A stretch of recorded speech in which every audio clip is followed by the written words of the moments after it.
Hello दोस्तों, आज अपन देखने वाले हैं कि संयोजकता क्या होती है। जैसा कि अपन ने कल देखा कि संयोजकता अपन किस किस तरीके से डाल सकते हैं। मतलब कि पॉजिटिव के अंदर अपन देखते हैं तो +1 अगर कहीं पे आ रहा है तो वो 1 इलेक्ट्रॉन का दान कर रहा है।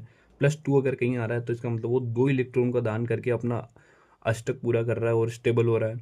उसी प्रकार 3 अगर कहीं पे आ रहा है तो +3 उसने डोनेट करा है। यहाँ पे +4 आ रहा है तो उसने 4 इलेक्ट्रॉन दिए हैं स्टेबल होने के लिए। अब यहाँ पे क्या होता है कि ऋणात्मक संयोजकता जो होती है वो होती है -1। -1 से मतलब है कि उसने 1 इलेक्ट्रॉन लिया है किसी से। -2 का मतलब है कि उसने 2 इलेक्ट्रॉन लिए हैं अपने को स्टेबल करने के लिए। 3 इलेक्ट्रॉन का मतलब ये हो गया कि उसने 3 इलेक्ट्रॉन लिए हैं, और 4 का मतलब कि उसने 4 लिए हैं। ठीक है। तो धनात्मक संयोजकता के अंदर अपन देखेंगे तो +1 जो होती है वो हाइड्रोजन की होती है। तो हाइड्रोजन जो होता है वो अपना 1 इलेक्ट्रॉन दान कर देगा।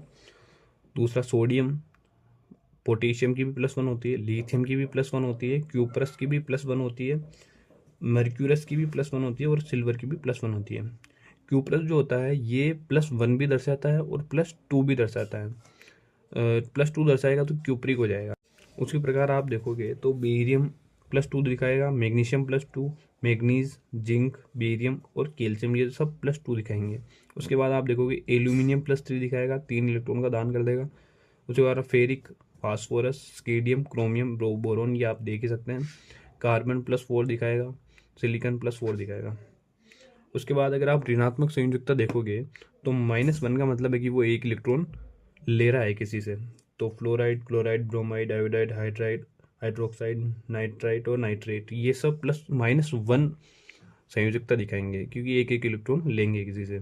उसके बाद आप देखोगे तो carbonate, sulphide, sulphide, oxide, peroxide, chromate, dichromate और सल्फेट ये सब -2 संयोजकता दिखाएंगे। उसके बाद आप देखोगे तो -3 संयोजकता दिखाने वाले हैं PO4, P-3 और N-3 ये सब -3 दिखाएंगे। 3 इलेक्ट्रॉन लेंगे ये किसी से। उसके बाद हो गया कार्बाइड। कार्बाइड जो होता है वो कार्बन का ही रूप होता है। कार्बन जो होता है यहाँ पे +4 अगर दिखाएगा तो 4 इलेक्ट्रॉन देगा, और -4 दिखाएगा मतलब वो 4 इलेक्ट्रॉन लेगा किसी से स्टेबल होने के लिए, क्योंकि उसके पास 4 इलेक्ट्रॉन है। जो कि क्या होता है कि अष्टक पूरा करने के लिए उसको कितने चाहिए होते हैं, 8 इलेक्ट्रॉन चाहिए। तो या तो वो 4 दे देगा किसी को या 4 किसी से ले लेगा। ठीक है। Thank you.